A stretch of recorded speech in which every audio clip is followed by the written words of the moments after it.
Hello, both sides of the conversation family. We welcome you to this virtual space crafted especially for you. My name is Jada Curry, and I'm both sides of the conversation's marketing director and graphics design specialist. I want to take some time to ground us all as a community into this space we are about to open up in, so let's go through our community standards. Both sides of the conversation is providing a safe and honest space for open conversation, so we ask that you all be respectful of that. We also ask that you be respectful of each panelist, host, and participant. We do encourage healthy debates and conversations. Don't personalize anything with anyone. This includes name-calling, bullying, trolling, or shaming. This will not be allowed or tolerated. Your perspective is yours. It is not a prescription. You do not have to agree, but show respect.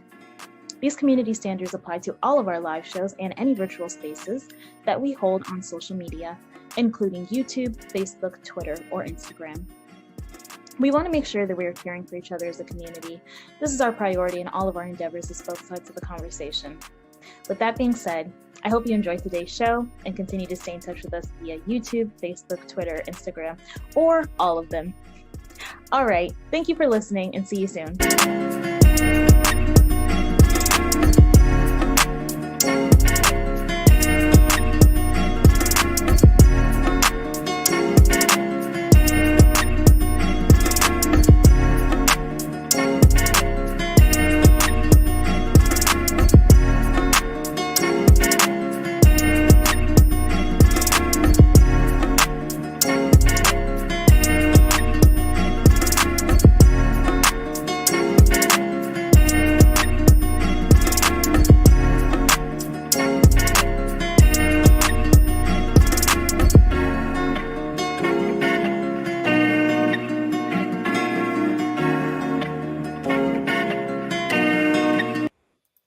Welcome everybody to both sides of the conversation. I'm John Henry, Executive Director. Today is Thursday, so you know what that means. We're going to have another Educational Thursday presentation. Tonight we have recurring Cynthia and Sean. They're going to be talking about financial wellness and possibly some retirement options for folks in the community.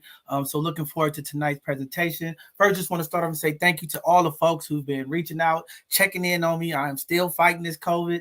And I've been going up and down, but I'm committed to making sure that our community gets the financial information, the mental health information that we promised to the community at the start of this year, that this year we will focus on financial wellness and mental health and a number of other topics. But those were the two topics that we wanted to make sure we hone in and pound out this year.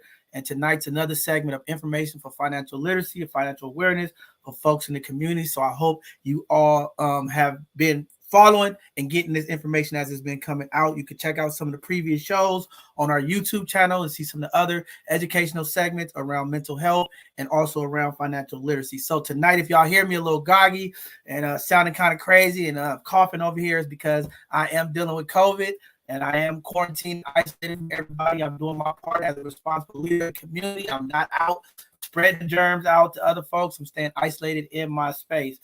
With that being said, there's a number of things we're going to go over and talk about in our road announcements and stuff, and also stuff that's going on locally. One, there's a number of Bay Area counties now coming behind other cities and counties that are putting in small restrictions on our water but shortage. As you all know, we are in a drought again, as we had another short winter of rain. Wasn't enough rain this winter to get us back to normal rainfall levels and the snow levels. So again, we are asking community in solidarity, be mindful of your water usage.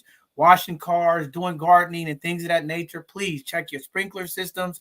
When you showering and taking a bath, be mindful. We are in a drought, and we want to make sure that our elders and folks that in need get the water services that they need as we approach the summer months. It is starting to warm up, and you're going to see more usage of water. And we're already having a shortage. We want to make sure our communities still have the water that they need for that. So just wanted to put that out to community. We all have to do our part. It's frustrating, but it haven't been enough rain, and we don't want to get to a point where we're rationing water, turning off water for folks who might need those services.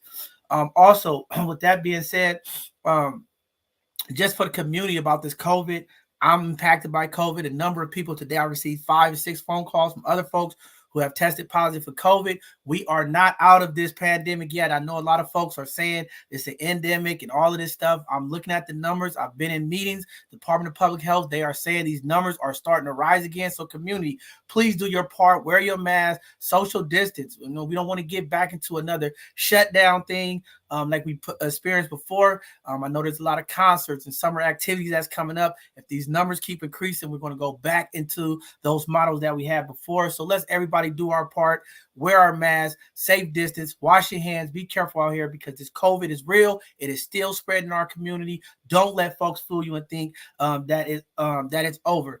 A number of tragedies took place in the Ukraine war. More bombing is happening.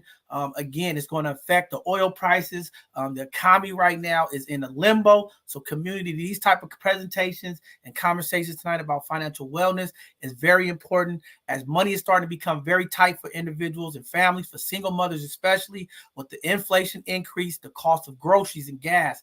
It is starting to be a burden on people. People are starting to lose it. So again, take these courses that you're getting this information, prepare to start saving. I know folks want to get back out and have fun. We need to be conserving our money. As money is going to get tight, the employment sector is going to get hit, the housing sector is going to get hit. And as you all been seeing the last couple of days, the stock market has been taking major hits. It looks like a reset is coming. We've been talking about this reset for a very long time now, and I think it's finally starting to roll out, and it's not looking good. So community folks, start doing the things that you need, creating your budget, staying on your budget, be mindful of your spending when you're going out, and try to hold on to the money as much as you can because we're heading to some very, very stringent times. And on Capitol Hill, there's a lot of political games going on right now. There's a lot of Congress and Senate seats that's up. So right now, there's a lot of politics being played. So don't be in the middle of it. Be smart. Save your money. Do the things that you need to do to protect your family. Also, some of the things that's been taken across the news airways, I'm sure some folks have heard it. Rodney King's daughter, Tristan, was discovered in jail after being reportedly missing. She had been in custody for nearly 2 weeks, being arrested on suspicion of burglary in L.A. Just glad that hopefully, those charges are not true. But again, at least she's found safe. She was in police custody. So glad to know that that lady is not missing. And, sorry that she was arrested for that. I mean, if that's what she did, so be it. They got to deal with that. But at least she is not missing. They have located her. Also, President Biden have mourned with the 1 million Americans dead from COVID. They had a summit at the White House. They talked about the 1 million Americans that died from COVID. Again, this is serious. It's a small number to some folks. Globally, the number of lives that was lost from COVID has been tremendous, and it impacted this country. But 1 million, that's a great number, and it's still spreading, so we're not done yet. And there's more work that we got to do, so we just want to continue to wear our masks. We do not want that number to increase anymore. It's already 1 million too many. So again, community, we got COVID test kits, we got COVID test sites, we got all the things that you all need in our communities. Please reach out, find a local place if you need home testing. If you're not feeling well, make sure you test up before you go out. With that being said, also another news story that went across our headlines, lacrosse Delaware College lacrosse team was pulled over in Georgia, racially profiled. Unfortunate this stuff still happens in our country. A bus full of African-American lacrosse players was pulled over. All of their belongings was ravaged through by the sheriff's department as they was accused of smuggling drugs. It's very sad to see this type of stuff still happen in our country, but it does. And shout out to the coaches of that team for speaking out against what's going on. And yeah, definitely we don't want this to happen to none of our other youngsters in the community, in college, or here locally for our high schools and things like that nature. These type of things impact community, and it definitely derails the relationship building between police and community, as we are always trying to figure out how can we make it better. It's just these type of incidents that continue to push that dialogue and that connection further apart. With that being said, some positive news. A local news station in Texas, KCEN, has hired all new Black anchors for their newscast, and that's pretty cool. They started back on May 2nd. Jasmine Caldwell, Tanisha Moniz, they are meteorologists. Ashley Carter began hosting the Texas Newsday Morning Show. It's pretty cool to see that some of these companies are starting to really put the money where their mouth is when they talk about inclusion and talking about diversity in the workplace. It is nice to turn on the news and actually see folks who look like you to bring out the news. So shout out to KCN in Texas for just being that model, taking that leadership role, and making sure that they have Black anchors on their newscast. So that's great news for community. Another news update. Investigators are still looking into the archive, the classified files that from the January 6th incident with Trump. That is still going on, and more information is coming out. They're going through those records. So we'll have more information to get out to the community as we get it. Again, things are still not over. It's going to take time to get through all this stuff. But again, we got a lot of things that's happening, and we just got to keep pushing our community forward.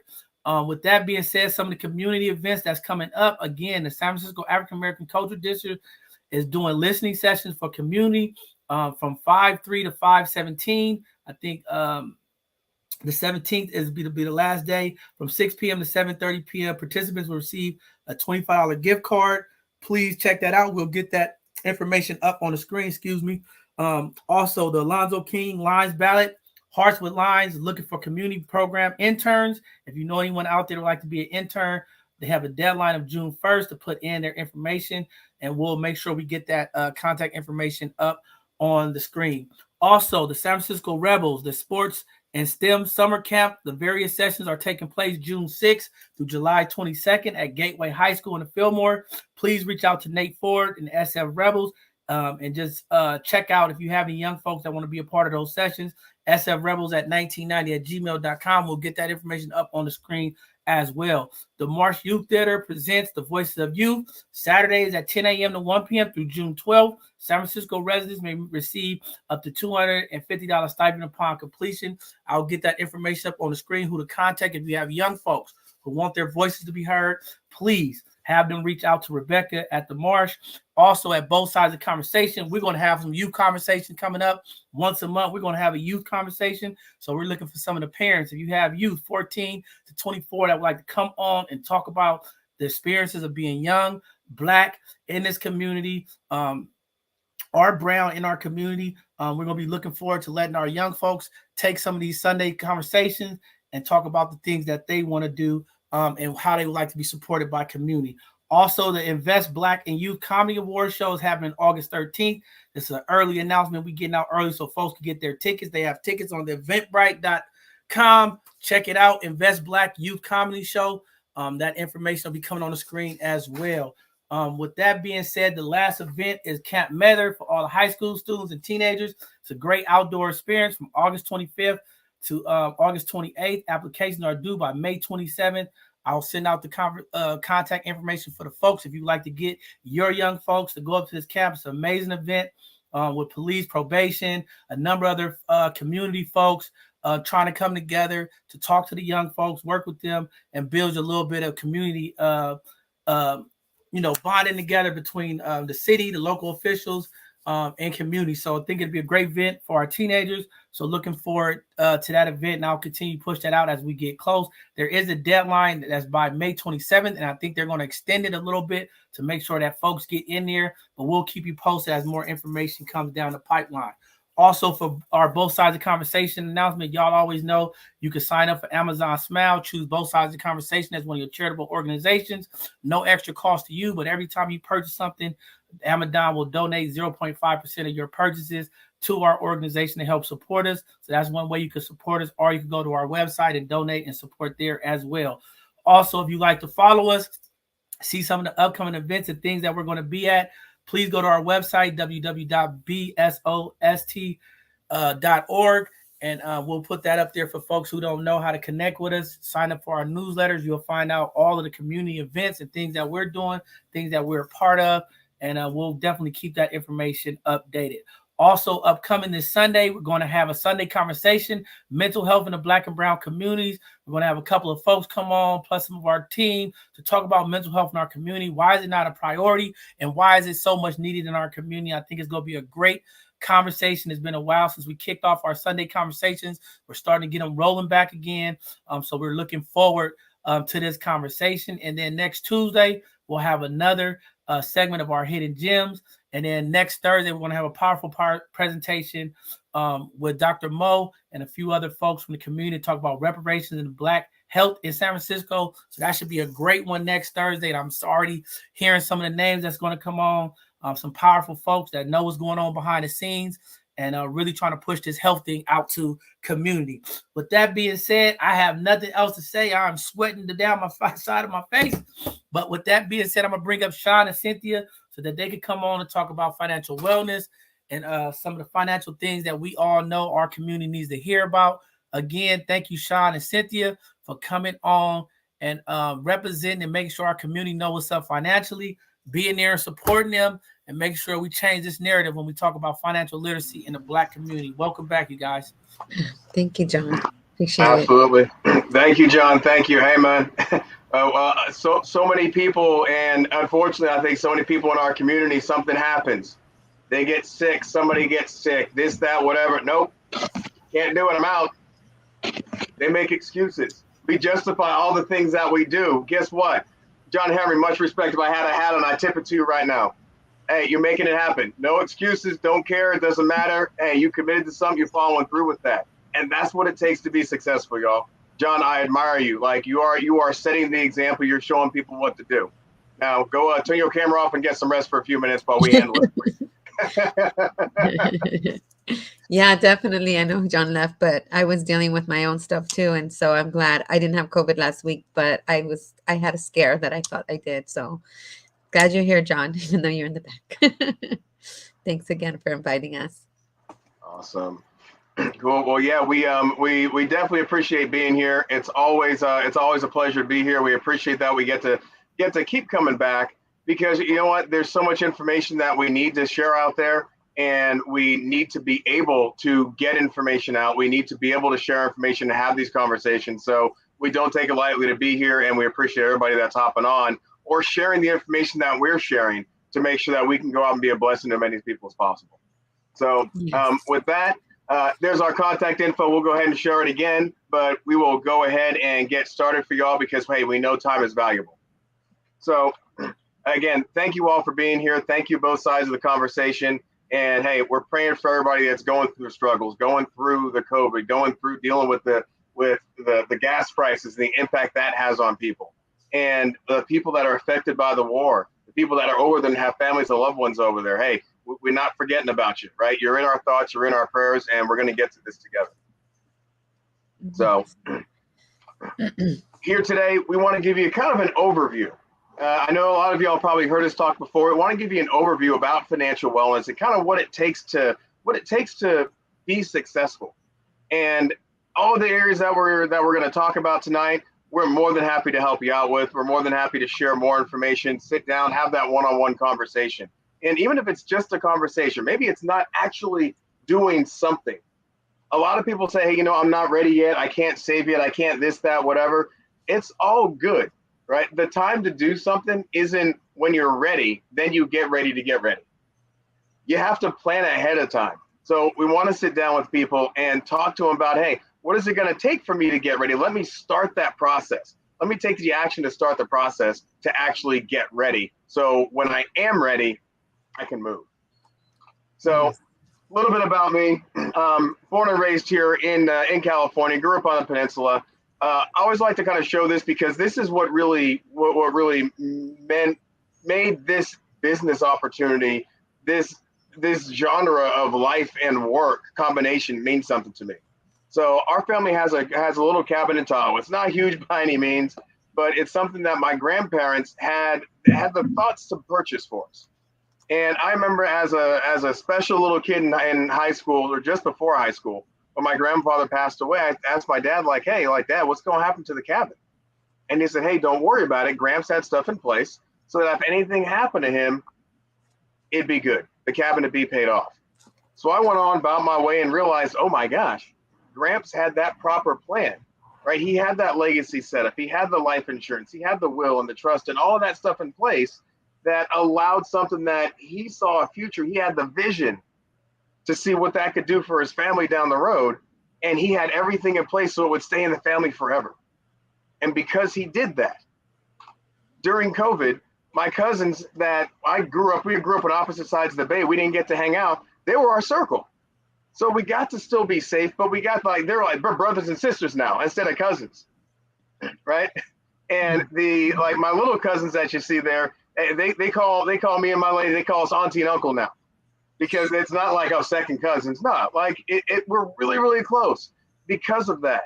And my lady and I had a place to shelter in place. Just, it was a different place, right? We got to have some fun because everything went virtual, and not while we're in Tahoe, but hey, you know what? We've got this little apparent COVID baby now. He just turned 8 months old, and you know what? I love the fact that he's going to get to go up and have these experiences, fun and everything, up in a cabin that his great grandfather purchased and said, hey, you know what? I want this to be part of the legacy for the family, and just be able to go up there and have a good time. And I want stories like this. I want positive stories to be shared. I want more people, I want more of you out there saying, hey, this is a legacy that my family created.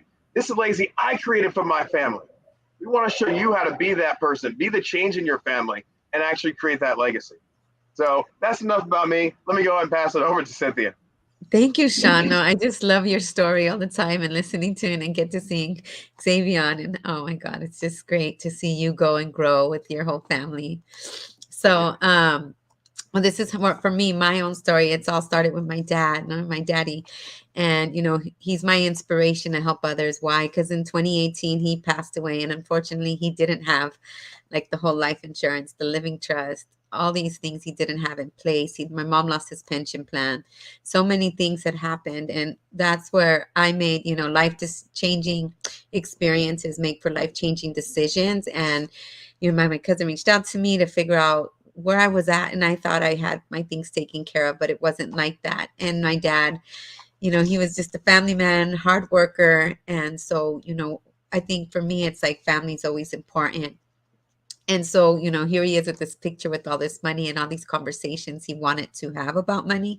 And I didn't want to have those conversations with him because there was whatever was going on for me. I went to college, and it was that kind of conversation that he'd have, that, he was really proud of me going to college, but there was like money, like I made more money than him. And, those kind of things I didn't want to talk about. I didn't want him to feel bad, but in reality, it was me who was feeling bad. And now that's why I feel like, he's that inspiration for me, because he wants me to make change, not only for our own family, which is happening, but, for other families. And so, my mom, thank God she's still with us. And so I did help her complete the living trust, and, everything else that we can do with our family. My oldest daughter does what I do. My youngest daughter, she's interested too. She's 17. And then my son, who's 19, I just helped him along with Sean. Thank you so much. Helping him create his own at his 18 years old. I had started stuff with him before that, but now that he's 18, he needs to know that time and money are the greatest factors in creating wealth. And that's kind of what he needs to, work on. And we all work on and stuff, especially with the way times are right now. So I'm just feel so blessed and glad to be here to share all the information, because it's on a continuum. You just keep going and learning so many things, and then sharing the information and making sure that you sit down with somebody to help you figure it out. Right now, like when John was saying Ukraine, I do have a close family friend who I think is the little brother to me, and he just got back from the Ukraine. And so there's a lot going on in our world today, and trying to help him figure out things, but it's all good. At the end of the day, we're here. And this is the thing, the biggest mistake we make in life is thinking we have more time. And we all know Kobe Bryant, right? He was young, probably just really starting his life, and now he's gone. And, that's something we need to think about. And that's why I did my own living trust myself, as young as I am, because I think my family deserves that and they need to, have that. And I recently just had a close friend of mine reaching out for that because she's been dealing with an illness, and God forbid, but it's like what's important is that we don't have as much time as we think we do, and we're only as healthy as we are now, so we need to just take care of ourselves and plan.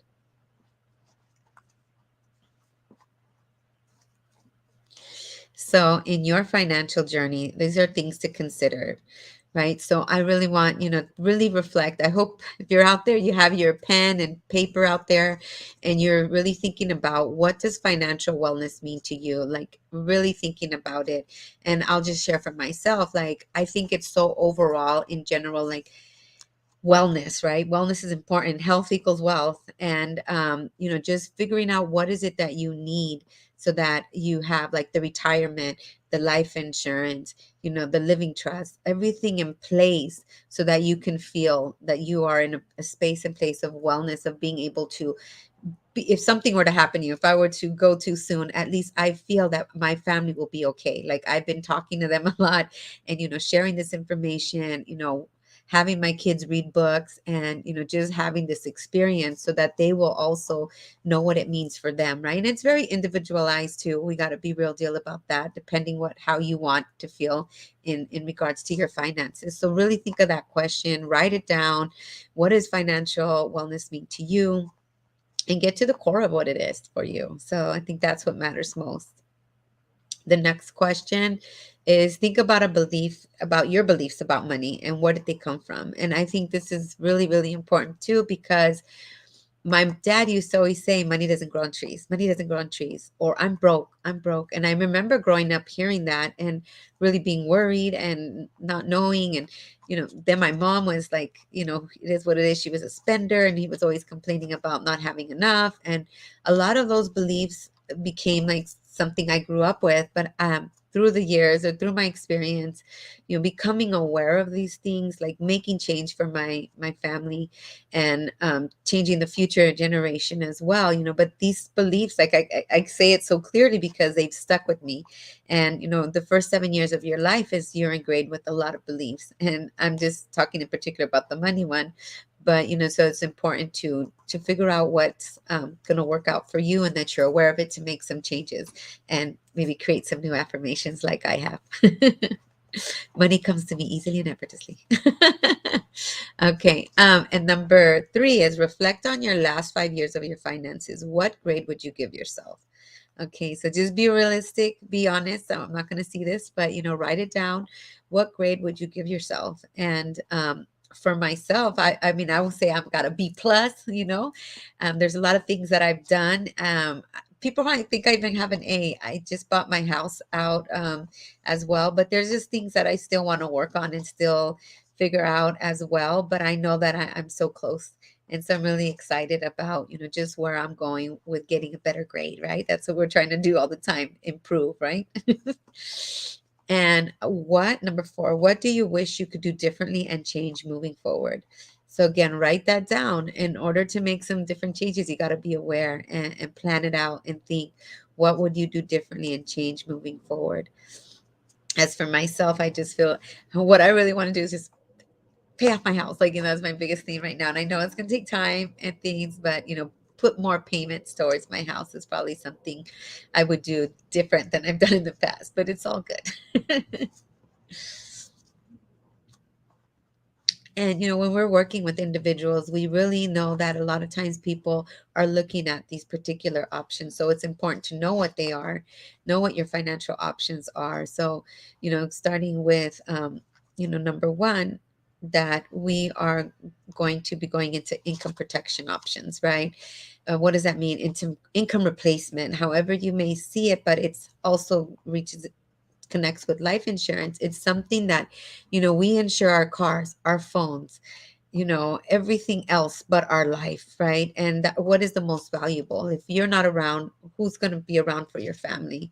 And so, I've come to realize how important income protection is, and helping others realize that as well has been such a blessing and an honor. Honestly, I'm just really excited to be working with Sean and so many others that are helping me help others figure that out, and help people, because it's been a blessing, honestly. And then number two is the retirement options, right? Looking at, most people obviously don't plan retirement because they don't know, right? They don't know what they don't know. And now that I know what I know, it's important to have these planned out, so that you will have the right amount of money. So one of the things that we do, and we'll show it later on, is the financial independence need number formula, to help you figure out how much you need and what kind of strategies do you have in place, and what other ones you could use in order to reach to your retirement goals. And then children's future. So when I kind of started, so my dad passed, when I met with my mentor, I didn't realize about life insurance for kids, because I was like, why? My kids are young. Why would they need it? You know, and so I realized that, if anything were to happen to my kids, God forbid, would I be able to go back to work or just act like nothing's happened? No, but there are strategies also where it'll be in place for their financial future. And then the other thing is, like, wealthy people have been doing this a long time, right? When their kids are born 2 months, 2 weeks, or once they get a social security, they are putting these kind of strategies for their financial, for their future, their children's future. And it, just in case, like, they go to college. I mean, my kids, actually, I'm so proud of my son. He's at San Francisco State University. My daughter just got accepted to Northridge. She'll be graduating. So shouts out to my daughter, Sarai. I love her so much. And, putting all these things in place are so important, but, helping them possibly buy a home, or possibly starting another business if they wanted to, buy a car, or whatever they may need at that point. And I feel like that's what is really exciting, is to see that there's a children's plans that we can create for you. And then there's a legacy planning and estate planning, which, like I said, I did my living trust. I have to put my home in. So all these things that I didn't know, because I had kids as well. So it's like, before they were turning already so young adult, that you make sure that if anything were to happen to me, that they were going to be with the right people that I wanted them to be with, and not have, the state intervene and put my kids where they want. So this is why it's so important. And it just protects also everything that I've already worked hard for, the assets that I already have as well, and continue to grow. And so they understand. And that's why one of the books that I always recommend is What Would the Rockefellers Do? Because that's, what we're going to be reading in our family book club. So I'm really excited about that for my kids. And so we basically really give access to products and providers that people normally wouldn't have access to on their own. So that's why we're here, to help and give this information out. And of course, right, in life, we definitely need a roadmap to get where we want to go. And, just all depends, right? And so in this way, it's like understanding your financial journey. So it's really important to just reflect where you're at, where do you want to go, how are you going to get there? And what's really important too is, like, to set goals, set goals for yourself. That way it's really focused, and you could figure out what you want to do, and you can create a clearer plan. And like they say, I don't know the percentages, but I know that people who do write their goals have a higher percentage in getting there, in getting their goals. And then with budgeting, that's also right, because we spend, there's expenses, and also we want to learn how to save and figure out how to save. And so that's really, something that's essential for your life, so you could have everything you need, so how much money you make, sometimes how much money you can save, and strategies around that. And then going into basic credit awareness, which is really important too, like credit cards, understanding how they work, or, people who give you line of credits, and, helps, there's ways to use credit so that it benefits you as well. People always talking about the credit scores. And then the life insurance, proper protection. Again, it's individualized and depending your needs. So that's important. And then the retirement planning and estate planning as well. And so looking at this, it's really important to create the short-term goals, which is usually 3 to 6 months, or long-term goals for from 7 to 48 months. And, like these are just some examples, right? The savings, the paying off debt, I want to put this toy purchase, like hobby purchases, investments. These are all things to think about: saving for college, travel, new furniture, anything that, it's on your bucket list. There's much travel for me to do on my bucket list. So whatever you find out or figure out what's for you, you kind of have it there. But what's more important is, like I mentioned earlier, is to put specific numbers and to that. What does it mean? How are you going to get there? That way you have that goal. Keep your eyes on the prize, right? You have to put some number there so you know what it is. So that's really important to get to. And again, the earning versus expenses, right? Those for you who have a job or a business or anything like that. It's important to know where your money is coming, right? You bringing it in, and where is it going out? So having this type of spreadsheet, of creating a spreadsheet or having this kind of documents is just helping you be aware, where do you spend money. Sometimes you don't realize where money is going out. Like, if you're a person that goes to the movie a lot or something, or dines out a lot, and you're drinking coffee, at least you'll be more aware, make different changes on where you spend your money. And especially when there's unexpected stuff, you would really want to have that emergency funds to save as well. So you really do want to create emergency fund and include that in your plan as well. And then, as I was talking about the debt and, good uses of debt, bad uses of debt, like you don't want to, just because giving you credit doesn't mean you just want to use it, your credit cards, right, for your lifestyle. And I think one of the things, my own personal experience, was when I was in college and I didn't know when they offered those cards. I think they don't do it now, but they did. They used to be around there. And you just think it's free money. So you just use it. And at the end of the day, when you're like, what? It all racked up to 1,000, 2,000. You're like, the reality check up, like, oh my God, I got to pay that off. So, just really got to be aware of where, where you're purchasing where you're using credit for. Like, I guess the good uses, like it says there, purchasing a home, or, investment in education, purchasing appreciation assets or investments. So that's a good thing, that you got to outweigh the bad. And then, we'll talk a little bit more about like the compounding interest stuff, but that could work for you or against you. And so when you do want to pay off your debt and realize how much you're paying, and if you're paying just the minimum, it's going to take you about 21 years, and you would have spent almost close to $6,000. Whereas if you paid a little more than the minimum, you could possibly pay your debt out in 3 years, and it would be 3,500, less. So you get a savings there. So you need to realize that the importance of eliminating debt. And I'm helping a few people with figuring that out. And it's a process, and being gentle, because people usually feel bad when they've created debt for themselves, but it's not about judging or anything like that. So I know that people could be the worst judges of themselves, but we're here to help and help you figure it out, what's going to be the best way and the fast way, so you can pay off and eliminate your debt. Yep. And I couldn't agree more, Cynthia. I love how you put that. And it's so real. So many people, I say we because I've been there. I can tell you all kinds of stories of dumb things that I did because I didn't know any better, right? Yeah. Or how Circuit City, dating myself, but how Circuit City gave an 18-year-old kid or a 19-year-old kid a $10,000 limit. Well, like, what part of that makes sense, to give a kid a $10,000 limit at an electronics store? It's not going to work out well.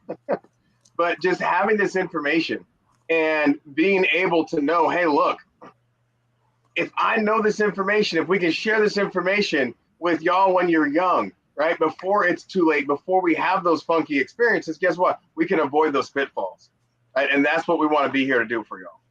So when we think about the people that a lot of us, I don't want to say idolize, but we look up to, and we say, you know what, they made it. That's cool. Who's really what? Who's really rich? Who's really poor?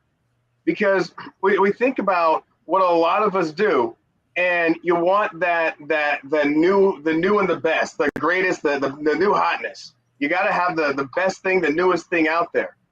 But a lot of times, those of us that are doing that, and again, I say us because I've been there.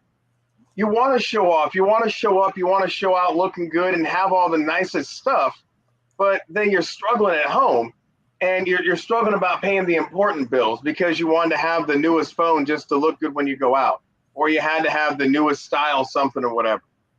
And then you look at the people that are truly rich, that are really wealthy. They're not worried about going out there and spending money just to show off, right? We see we see Zuckerberg. They were wondering if he was even going to wear a suit when he went to court. Right? When was the last time you saw Elon Musk really dress up? The people that have really made it, they're the t-shirt and jeans and like, hey, look, I'm going to be comfortable in what I wear and I'm not worried about it. The things that we focus on, we need to really think about. Are we focusing on the right things? Are we investing in ourselves the right way? Right? I have an intention. I dress down a little bit tonight. I put a polo on tonight. You know, we usually have a shirt and tie on, or at least a button-down shirt and everything. You know what? Let's just be real. We're Zooming. I'm at home too. We don't need an office anymore. So let's just be real with it. And there's no point in trying to show off, because the showing off is getting to that point in life when we can do what we want when we want without having to ask anybody for permission, except for your spouse. You should probably keep your spouse happy. Okay, always a good idea. And when it comes down to it, we realize, look, y'all, it's not a math problem. It's our habits. It comes down to us. What are we doing? Do we have the right healthy habits? Do we have a spending problem? Do we have a savings problem?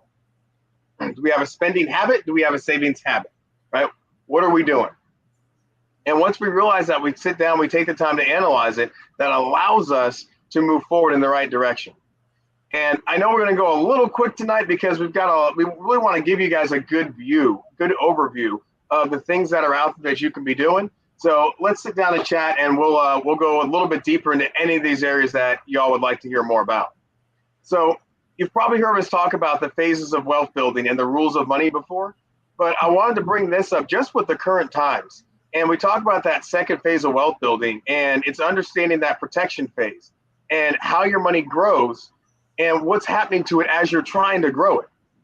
Because we have our money wherever we've invested it. We've put it in the bank, we've invested it in the stock market, in all the different areas. I'm not going to name any out because I don't want somebody to think that I'm calling out one investment over another.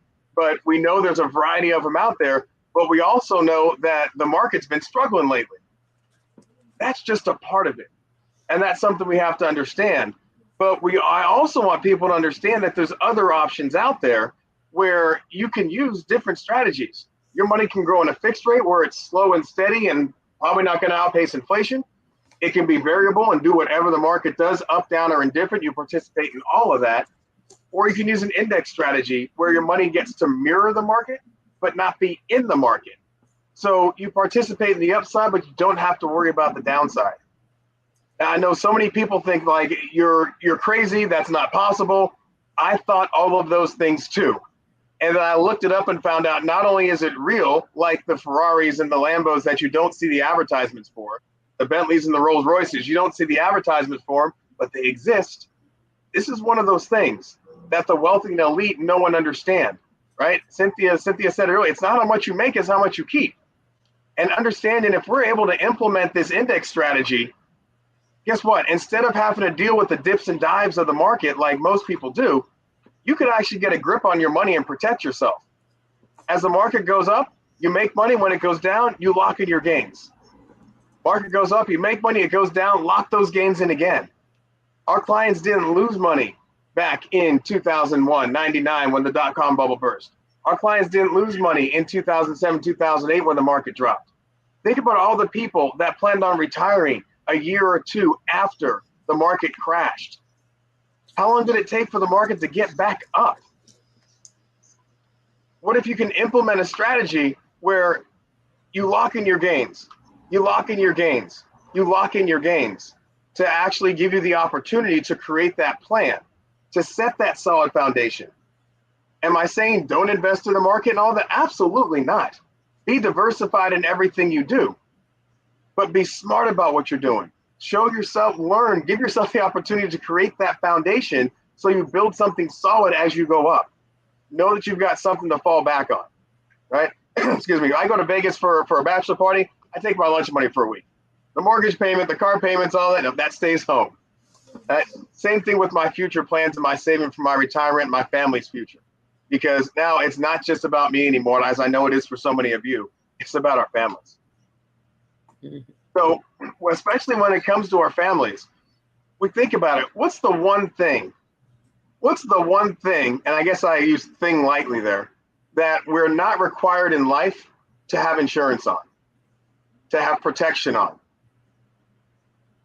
is you and me. We have to have car insurance. We have to have health insurance. Right? We get insurance on our cell phones. You should have renter's insurance. Like I had a storage unit one time I had to have insurance on, right? All these things we buy, we get warranties on insurance and everything. We all make sure they last, make sure they work and do what they're supposed to. Well, think about it. If any of you had a, we talk about the goose that lays the golden eggs. What if you had a toaster?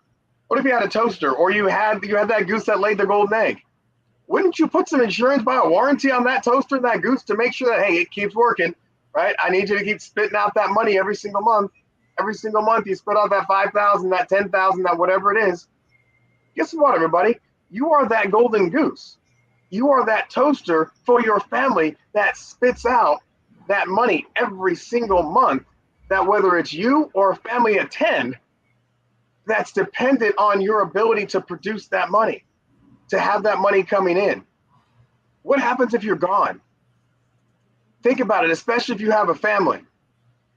What happens if you don't make it home from work? I know everybody's not going back to work, but you just go out to the store for something. We still leave our house once in a while now, right?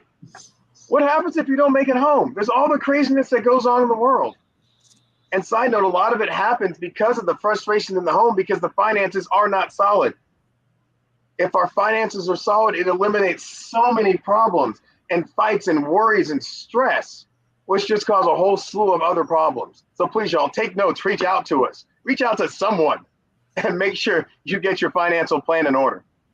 So there's different types of life insurance out there, and we can't dive into all of them right now. But right now, the main things I want you to understand, hey, there's temporary and there's permanent. Temporary ones do have a purpose. They do have a good purpose, but you need to understand what type of plan you have and why you have it. And then you have the permanent plans, from whole life to universal life to variable universal life to index universal life. All of these plans will build cash value for you, where you actually have money to use later on in life. Pretty powerful. Again, you just need to sit down with someone. Again, we are licensed. We are the professionals that go out there and share this information and break it down for people to help them make the proper decision for them. Not the last guy, not the person next to him before him, but for them, for you as an individual. So know there's different types out there. Couple quick examples. Hey, especially with those term policies, those term plans, the temporary ones, guess what? You can have living benefits. So if you're diagnosed with a chronic, critical, or terminal illness, you'll have access to that money while you are alive. Guess what? It's actual life insurance, not just death insurance, right? It doesn't just pay out when you pass away to your family and loved ones. It's money that you've got access to if life should happen to you, if life should hit you in a hard way. That allows you to continue paying the bills, doing everything you need to. And then another plan that's out there, the IULs, Index Universal Life. They're kind of hybrid plans, and they combine where people put their money. People put money in the bank because it's safe and secure. They invest in the market because they want those high rates of return, potential high rates of return. And people that are really in the know, and I'll show you a quick example of this in a minute, and they understand how insurance works. They understand the rules and the tax codes that are associated with it. And they're allowed to get that protection because it's not if, but when we pass away. Are we going to leave our family with debt, or are we going to leave them with a legacy? Do we have access to money for an emergency fund without early withdrawal penalties? Do we have a plan that we can use for retirement, but not just any retirement? We got to be mindful of taxes. We can have a tax advantage retirement with plans like this. We can set our kids up, like Cynthia was saying, for college, but not just college. What about as they grow? What about when they need braces? What about when they want to go on this long, expensive trip or the summer camps or the prom, and they got to have the big, long stretch limo, right? Kids got to have that. I want my son to. Right? What about when they hit 18, it's time to go to college? Do they need to go to college? Or do they want to start a business? What if you put them in a position where, hey, if they want to start a business, here you go. Here's the funds for it. Don't worry about it. And you're not penalized if they don't go to college. You've got access to that money until you choose to pass it on to them, or you can use them as just a savings plan. Again, a lot more to that, but wanted to give you an idea. There's some really powerful things out there. Again, just like the Rolls Royces, the Bentleys, the Ferraris, the Lamborghinis, we know this stuff exists. We just don't get to see it and touch it and enjoy it for ourselves. Guess what? We want to bring that stuff down to y'all. We want to be that bridge and that wealth gap that exists in this country and make sure that everybody has the opportunity to use the same type of programs that the wealthy Americans have been using for generations. So another question here for you. When was the last time anyone ever helped you get your FIN? What's a FIN? Your financial independence number. What's your financial independence number? It allows you to help out and plan for retirement. Because, y'all, when we ask what's retirement, most people say it's 65, or it's 70, or 50, 55. What's retirement mean to you? Well, y'all, retirement isn't an age. Retirement is a number. Retirement is the amount of money that allows you to live your lifestyle the way you want to, without worry, without concern, without guilt. Because I ask you, if Cynthia wrote everybody, I'll have Cynthia do it because people called me last time I said it. But if Cynthia wrote everybody that's listening right now a check for $10 million, how many of y'all would show up to work tomorrow? I love what I do. I still show up and help out, but you know, do we need to anymore? Right? So when we get our FIN number, go ahead and write this down, everybody. What age would you like to retire at? Any age, and dream big. You want to retire at 50? Guess what? You can do it if you work for it. And how much money would you like to have coming in monthly, net? Okay, after everything. So, example: somebody wants to retire at 65, and they want $5,000 a month coming in. So, average life expectancy is 85 years old. Now, you can do this for yourselves. If your family has longevity and great health, awesome. They make it till 90, 95. Put that number down. But this is part of that plan. How many years will we live in retirement? Okay, we have to know how much money we need to sustain us for the amount of time we anticipate we're going to be alive. So we take our monthly income times 12 months. That equals our annual need. So in this case, $5,000 a month for 12 months, $60,000. We take that, we times your annual need by the number of years in retirement. That equals your FIN. So in this scenario, $60,000 for 20 years is $1.2 million. Most people, when they add this up, it's going to be over $1 million. And a lot of times that freaks them out. That scares them. But I don't want it to scare you. I want you to know that, guess what? This information is for you. We can do it. It's just a matter of sitting down and putting together a plan. All of this is doable and achievable for everybody that's willing to put forth the effort to do so. So next up, when it comes to retirement and thinking about retirement, old school kind of default plans. Retirement was Social Security. It was your employer's pension. It was your 401k. Well, we talk with people now that don't even know what a pension is because so few companies offer it anymore. And largely they don't offer it because the 401k came out in the late 70s. So the employers have said, hey, let's take off that responsibility of retirement. Let's take that off of our shoulders. Let's pass it on to the employees and tell them they can pay for their own retirement. They can fund their own retirement.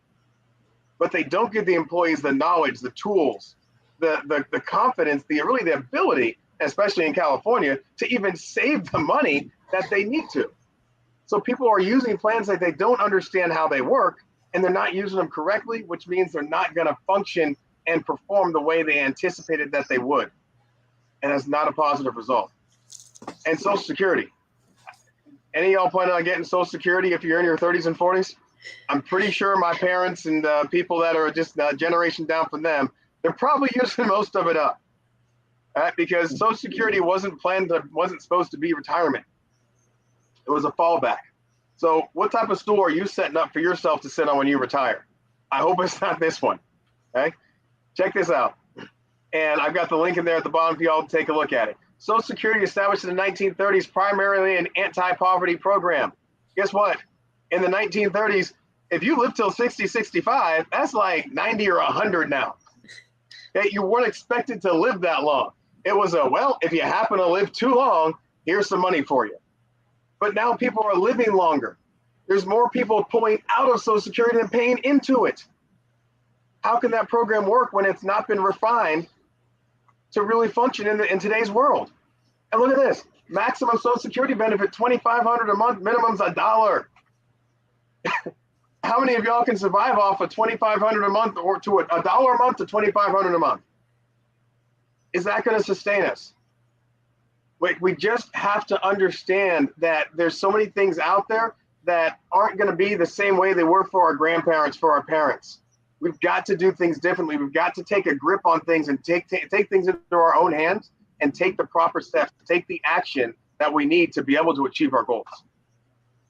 And as we're saving, I want y'all to understand this, and this might be something we need to talk a little bit more about, but to show you really quick, there's a thing that's average versus actual when you're saving your money, when you're investing your money.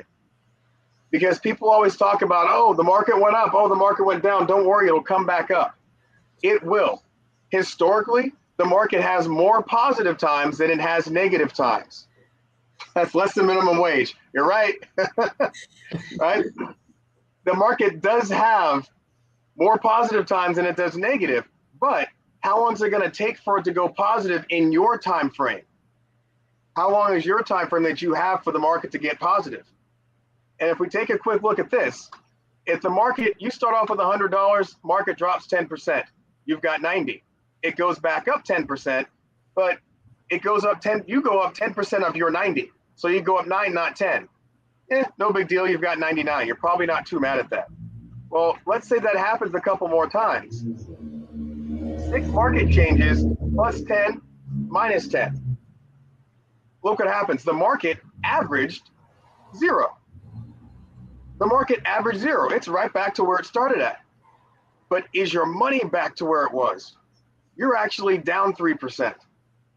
And in this case, you're down $2.97, right? You're down $3. Who cares? But that's $100. Make that 1,000. Make that 10,000. Make that the hundreds of thousands of dollars, the millions you're going to need to be working on saving up for your future, for your retirement. That 3% now becomes a huge number that we don't want to have to worry about, especially as we get to our later years. So we talk about people saving. Hey, the people that we really want to reach out to now, which I don't know if they're on this or not, but y'all probably know them, the ones that are closer to retirement. Let's sit down and talk about how we can protect your money, how we can show you how to use that index strategy, how we can get you a bonus to make up for some of the losses that you just experienced, and make sure you don't have to deal with those losses moving forward with the proper plans. And those are all things we can do. And then understand how the plans that we're using work. Right? I'm not saying that 401ks are bad, but I'm saying we need to understand how they work and how to implement them into our portfolio. Understand how all of those tax deferred plans work. The IRAs, right? There's rules. And if you don't know the rules of the game, how do you know if you want to play it or not? Right? If you don't want to get run over and tackled, you shouldn't play football. Like, stick to tennis, stick to bowling, right? So those tax deferred plans, any of those plans where we're not paying our taxes, now we're saying, hey, I'm gonna pay them later. There's rules you got to understand. There's a 59.5 rule. And that says if you touch your money too early, under most circumstances, you're going to get hit with a 10% penalty, and then you got to pay whatever the state and federal taxes are at that time. Guess what? You give back 40 to 50% of your money. And what do we think taxes are going to do later on? Do we think they're going to stay the same as they are now? Do we think they're going to get lower? Or do we think they're going to go higher? Most people say they're probably going to go higher. So we're deferring our taxes to a later period in time when taxes are likely to be higher than they are right now. Why? So let's say we hit that quote unquote retirement age of 65. There's no penalty for taking our money out, but we still have to pay state tax. We still have to pay federal tax. Well, no penalty, but if taxes go up, we're still at that same 40 to 50%. People say, you know what, I'll be at a lower tax bracket. Well, what are the 2 biggest write-offs and deductions most people have? Their house and the little kids. Well, when I retire, the house is supposed to be paid off. That's kind of how that works. And the kids dang sure better not be at home anymore. Okay? So those 2 write-offs are gone. So even if taxes were to stay the same, we're not going to stay the same. because we're not going to have those deductions that we had before. And then we also have to know at 72, there's another rule that hits us where they force you to take money out. How many of y'all check your account statements and everything all the time now, for especially your long-term savings accounts? Most people don't check those consistently. They check them here and there. Well, at 72, when you're retired and relaxing, how many of you are checking that account at that point? Guess what? They're forcing you to take money out. If you don't, they can penalize you. It's an excise tax. They can penalize you up to 50% of the amount you're supposed to take out, and you still haven't paid taxes. Who knows what taxes will be when we hit 72 years old? 50, 70%? How well are we surviving on the money we're bringing home now? Can we survive on half of it? Just understand the plans that we're using. There's ways to structure all of these. We call them tax buckets, right? It's being taxed now, it's being taxed later, it's tax advantaged. How much money do you have in which bucket? If you have that set up properly, you can really, really enjoy your future and do whatever it is you want, how and when you want to do it. So don't take it from me. You can look this one up. Everybody loves Google. Check it out. Father of the 401k, Ted Bennett. At the bottom, he says, if I were starting over from scratch today with what we know, I'd blow up the existing structure and start over. If a company came out and said that some really popular car was a piece of garbage, it doesn't get the gas mileage we said that it would, and it's probably going to break down sooner than you want it to, would you still buy it? But people are still using plans like this because it's a default plan. And you know what? It's better than nothing. I don't want to shame anyone for using it. I had one. I had a couple of them, right? I had mine. I was blessed. I was doing well. I was maxing it out. I borrowed from it, paid it back. Borrowed from it, didn't pay it back. That happens to all of us. But I didn't understand. I lost money in it too. So if I'd understood how to use it, I could have used it better. And I now know that there's other places I can put my money where I know and I believe in my heart, and how we've shown a bunch of other people how to do that. Guess what? You can have things that'll work better for you than just that plan that your company gives you because they don't want to offer you a pension plan.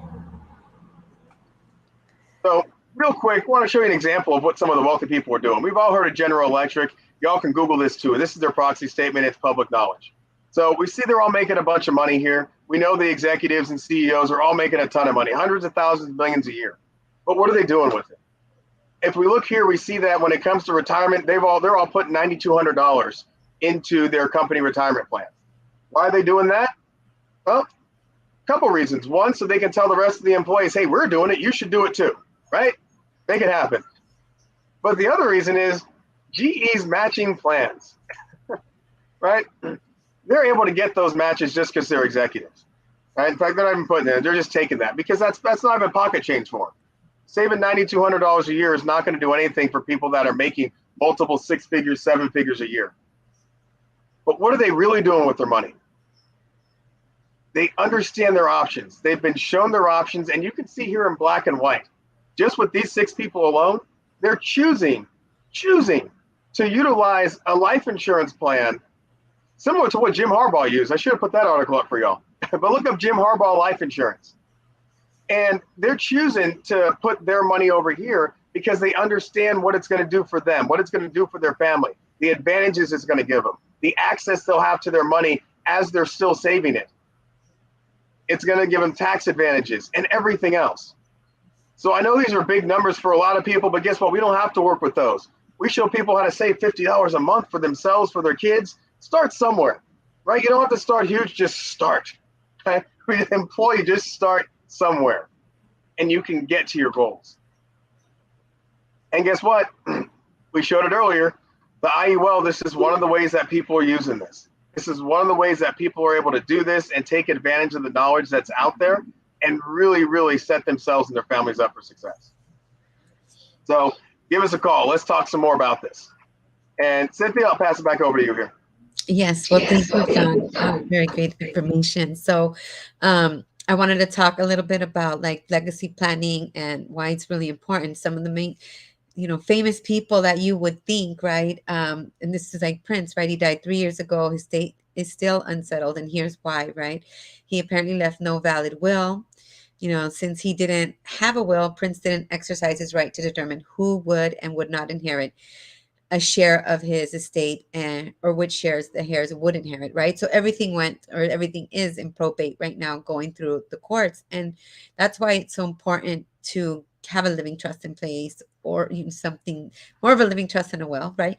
But and to realize that people you would think that would have it doesn't have it, and so now with us being common people, it's just as important. Like I say, from my own experience, like I have a house and have my kids, but I also have other assets that I need to protect.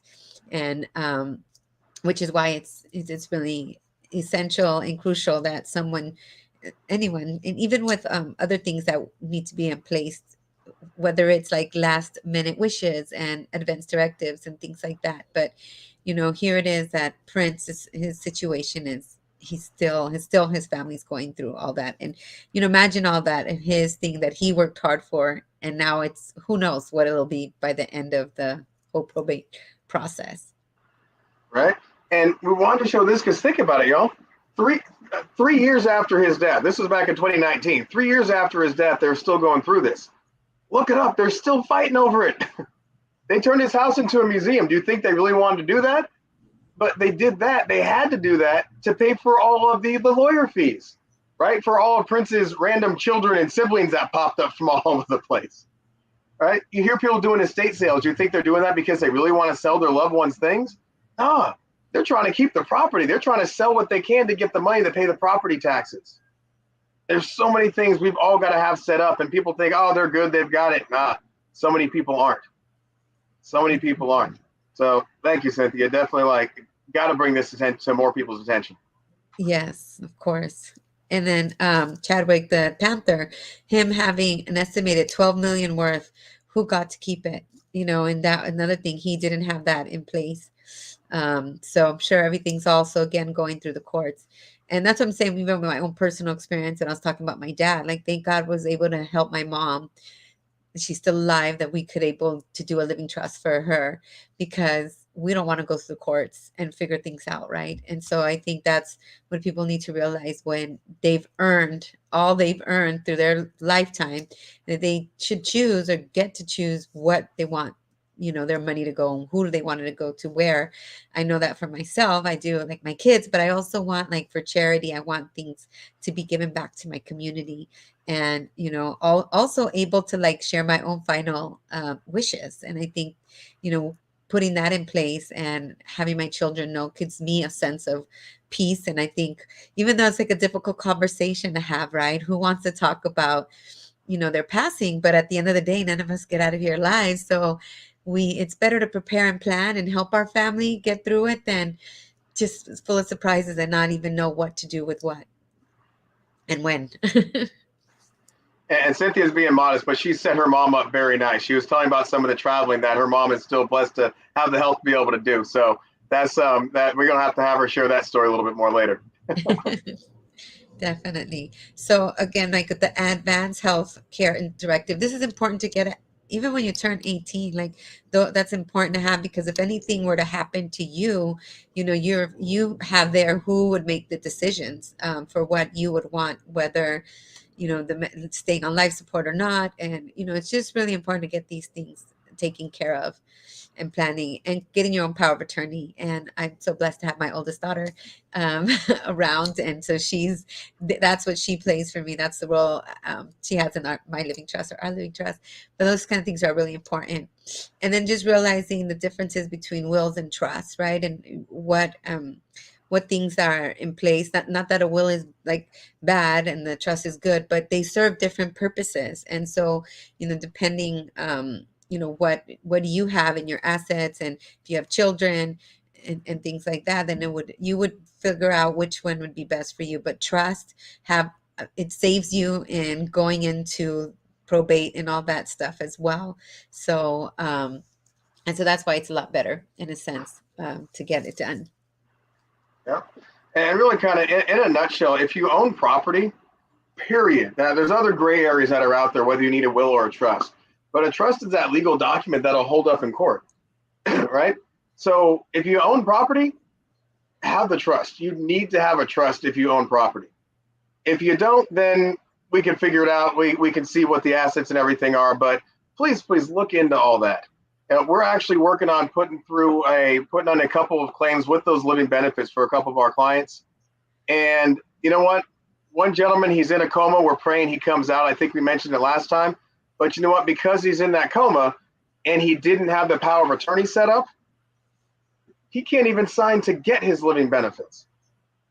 So we've got to get the right things in place for our people, for ourselves, for our family. Make sure that we're able to take advantage of everything that's out there that's afforded to us. Right? And don't take our word for it, y'all. Hey, take a picture of this. Here's some of the books. I know Cynthia mentioned What Would the Rockefellers Do? These are some of the books that we've read that we recommend people read just to say, hey, look, don't take it from us. See what other people are doing. See how other people have been successful doing the basic steps that we're showing people how to do. Okay? So please take a look at a couple of those. And last couple of things before we run away tonight.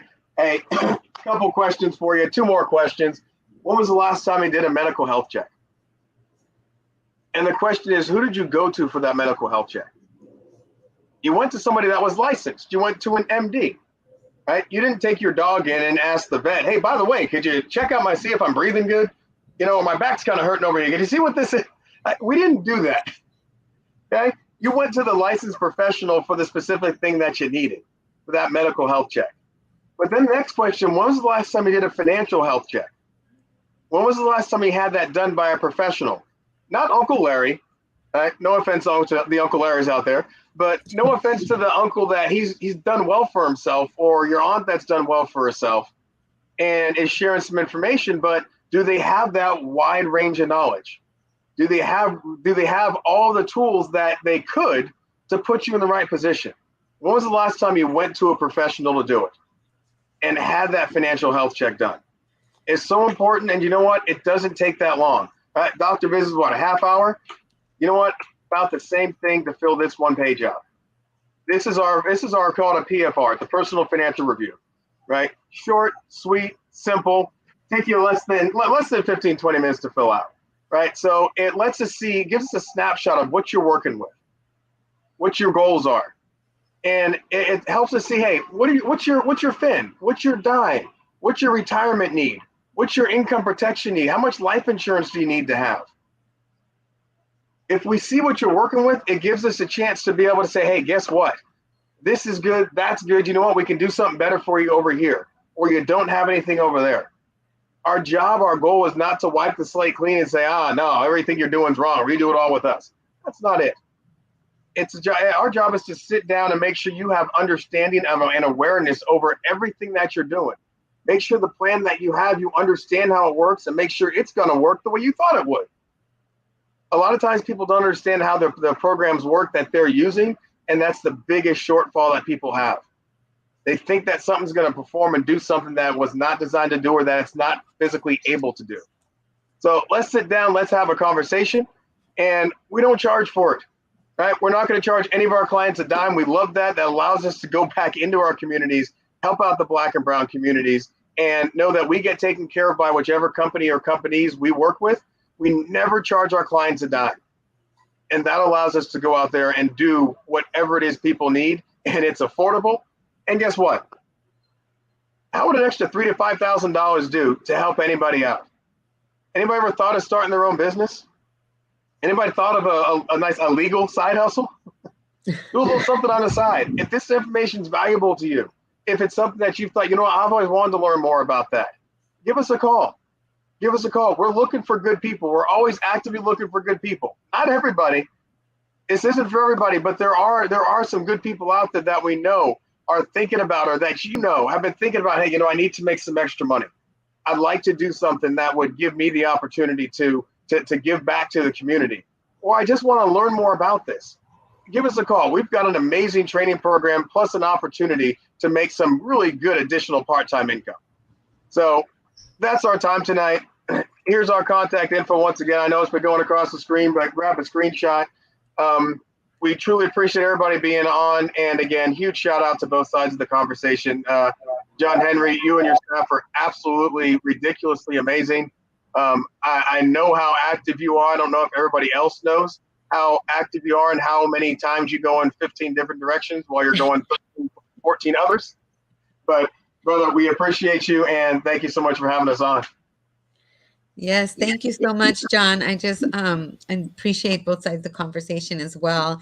And I kind of want to also put out this opportunity because this month is Carnival. And I know that you came out last year, so I'm hoping you'll come out this year. And I also will be out there, tabling, giving out information about financial literacy because I know it's important for our community. And I know that it's much needed. And I'll be there out in person. I'll actually have my kids as well and some other people helping me. So it's going to be amazing. There's going to be a lot of celebration for Carnival as well. Um, so I'm excited. I'm going to come out dancing too on Sunday for a little bit in the morning. But I'm excited about being able to table and be able to give out information for our community. So I hope that you're able to come out there, John, to come out and see us out there like you did last year. It was amazing. I was really excited that you were there. And so I'm really super happy about that.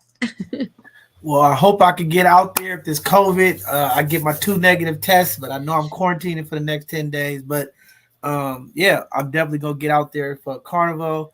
Definitely want to support that event. I know there's a number of other events that's going to be going on that we're going to try to be a part of to get out. But again, more work to do. Just happy that you all was able to come on tonight and share this great information with our community as we try to change the financial paradigm in our community. And it just takes these little steps, and some folks might have seen you all come on one time and pick up something else. I heard somebody call me one time and say, hey, I missed this on the last time. And it's just great information. So community, please connect with Sean and Cynthia. Great resources for the community. If you're really thinking about fixing your financial situation, getting ready for these drastic changes that's going to impact our country. When we talk about the GDP and we talk about all of the unemployment and the housing market and some of the things that's going on, you want to position yourself in a way that you'll be able to sustain and also make sure that you're starting to put yourself in a financial right direction. Great information as always. I usually have 1,000 questions, but I'm sitting here with the chills burning up because of COVID. So I'm not going to ask a million questions tonight, but I think you hit something about the insurance. Again, community, reach out. We have to do better to make sure that our community folks are having insurance, the right protections. Too many families are going into financial ruin trying to have a funeral service and bury their loved ones. And there's too many GoFundMes across the internet for folks when they lose their loved ones. Very real stuff. We need to have these plans in place. So please reach out to Sean and Cynthia. If you don't have life insurance, go look at some of the term policies. Look at some of the different policies that they have that you can afford. There's a number of coverages out there that could, definitely not only cover the death, but also leave some generational wealth to community and for all of our homeowners, folks who have assets. Please reach out to Sean. Them. Think about the living trust, thinking about the will. Get those things in order so your young folks, your children, your grandchildren don't have to fight, and different folks don't have to come in and try to take the property or take the things that you have laid out for your family. It's a lot of work. This stuff takes time. Don't be ashamed, okay? Be open. Sean and Cynthia, they can tell you about their past. You heard Sean say earlier, I even took some money, didn't pay it back, right? It happens, right? Life happens and things take place. But again, these are folks who went through those testimonies, who went through those struggles and were able to change their financial paradigm by going through a process, educating themselves, being able to understand the loopholes and some of the things that folks who don't look like us use all the time to be successful. And we just want to get in those lanes so that we can also go the distance like they do. It's a little bit of work, a little bit of commitment, but again, we can do it all together. So with that being said, I want to just say thank you guys for another phenomenal presentation. And we're going to continue to keep pushing out this financial literacy message throughout the year to the end of the year as we continue to do our promise to make sure our community folks understand the importance of financial literacy and also some of the other things that's going on in our health. We're going to keep doing that here. That is our drive. That is our passion for this year. That's what we set our eyes on, and we're getting close. to meeting a lot of those goals when it comes to these shows and the education that we're doing to the community. We got another few opportunities coming up to do some financial literacy paid workshops for community. So be on the lookout for that. We got some more opportunities for that coming up. So again, we're trying to do our part. It's going to take money to make the change. We are in a country where it takes cash to move. And if you look at the prices, you're definitely going to need it. Because the cost of gas and what's going on in our grocery stores are just too much. I get disappointed. I'm almost ready to just start walking again because it's just it costs so much. So crazy stuff, but that's where we at in this country. Yes. Now, you want to say something? I just wanted to say really quick, I'm sorry, being that it was Mother's Day on Sunday, I just wanted to put out, and like how Sean's saying, I know Sean's has his mom too, and I just kind of wanted to put a shout out for my mom, because I know that at the end of the day, she is my number one fan and always kind of like supporting me.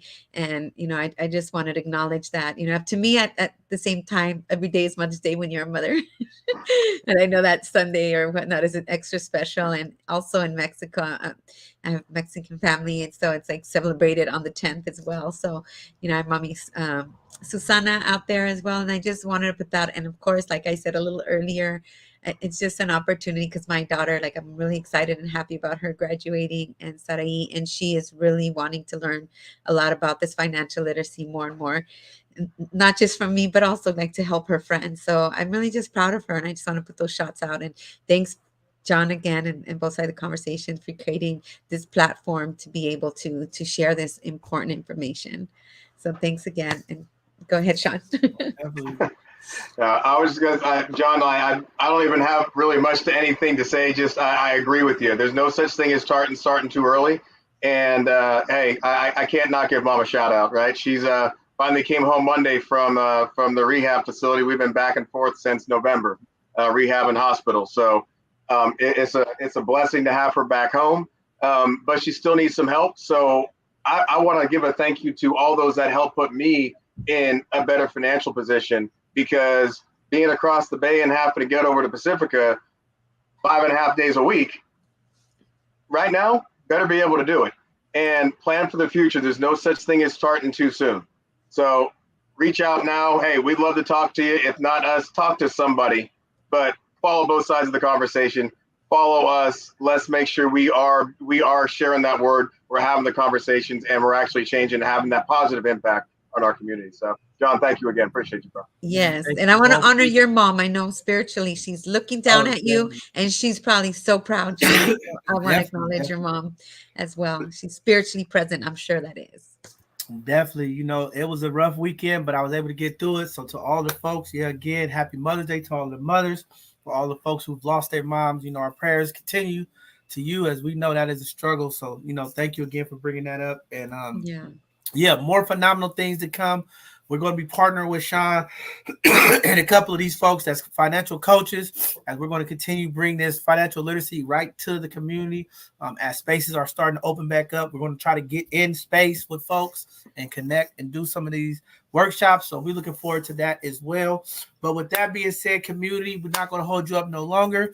Thank you all for tuning in to this night's presentation. This was great information. If you missed most of it or you missed some of it, please go to our YouTube channel, Both Sides of the Conversation. You can see the replay and find out any information that you might have missed. With that being said, this Sunday, we're going to have a Sunday conversation. This should be a powerful conversation about mental health. This is May. This is Mental Health Awareness Month, and we're going to continue to talk about health and mental health in our community. It should be a great conversation this Sunday. We'll see you Sunday at 2 o'clock. And then we'll be getting back to our regular programming on Tuesday for another Hidden Gem segment, where we continue to highlight our Black and brown businesses, as well as our community leaders that are doing positive things to impact our community. So we're just excited, and we're going to continue to be moving things. We got a lot of things happening in the background. We got some opportunity that's going to be coming out that we're going to be able to help some of our community folks. And also we're going to be having some stipends going out for some paid conversations to talk to our folks in San Francisco, how they've been impacted, what's going on, as we try to continue to change the narrative from our voices in the community. So please stay on the lookout. go to our website, check out our page and our group. That's where that information will be circulating. And it's some money out there to help our community do some amazing stuff that we're going to be a part of. So we're just looking forward to doing that. In the meantime, I'll be resting. I'll be quarantining. Y'all won't see me out this weekend. I know there's a number of events that I was supposed to be at because I am a leader of the community. I'm going to be respectful, stay in my quarantine, and make sure that before I come back into the community that I'm 100% and I take my 2 double negative COVID tests. It is unfortunate that it is still going around. Community, please wear your mask. This pandemic is not over yet. It is still spreading. Folks across this country are still testing positive, and the numbers are shooting up. And hopefully before Memorial Day and Juneteenth weekend, we don't see crazy spikes where they start restricting us again. So let's do our part to keep the numbers down. There's plenty of COVID test site centers throughout the Bay Area that you could go pick up COVID tests, get tested. So it should be an excuse if you're not feeling well, you start getting any of the symptoms, please call into your healthcare provider or check out on your COVID test just to make sure that you're not continually passing through our communities. It is real. I've been impacted by it, my family. So it's not a joke. It's really happening and it's still going around. And I'm going to tell you, it's no fun. I've been in here with the chills, sweating, muscle aches, all the symptoms. I've been having them. But lucky I did get the vaccination. I did get boosted. So I'm hoping that with the rest, with the hydration, and with the right medicine and time, everything will just get me back to normal. So I'm excited. Thank all you for continuing to check on me. The amount of calls and text messages that I get from the community is much appreciated. I mean, it's just good to know that some people do care about you, because I talk a lot of stuff and mess with a lot of people. So, a lot of people don't reach out to me. But the amount of phone calls that I've got from community, just yesterday alone, I probably had 75, 80 calls. And that was just cool, uplifting my spirit, people texting me, checking in on me. And I just appreciate you all. That's what a village is about. That's what community is about. When someone's impacted, we all rally around, make sure they support it, make sure they uplift it, so that we can continue to march on. There's many more days ahead of this great young man here. I'm not going to sit down and give up. I'm going to keep fighting, pushing through for the people. And we're always going to stay on the sides for the people. And that's what we represent. So as I start recovering and healing, I'll be letting the community know when we'll be stepping back in the community, doing what we do. We got some young folks coming on board that's also going to be a part of this organization that's going to help engage with our young folks. So I'm excited about that. A number of things coming up that's really going to impact our communities. But again, in the meantime, stay safe. Go Warriors tomorrow. And, community, just keep loving on each other. Pray for our leaders. Pray for the folks in our community. There's a lot of folks out there dealing with different things, and a lot of people are getting discouraged. And this is a time that, as community, we continue to wrap our arms around each other, uplift our prayers for each other. There's a lot of people who are feeling burned out, feeling like quitting, feeling like giving up, because so many things are just hitting our communities left and right. And we want to be that light. We want to be that support. So you do your part. I'll do my part. And hopefully we'll keep people encouraged moving this thing forward for community. So with that being said, thank you all for tuning in. We'll see you this Sunday. Another great Educational Thursday presentation by Sean and Cynthia. We appreciate you. We love you all, and continue blessings to you, to your family, and to the little one, Sean. Love the little brother. Keep loving on the little brother. And we'll see you all soon for the next show that you all do. With that being said, I bid you all goodwill. Good night, everybody. All power to the people. We'll see you all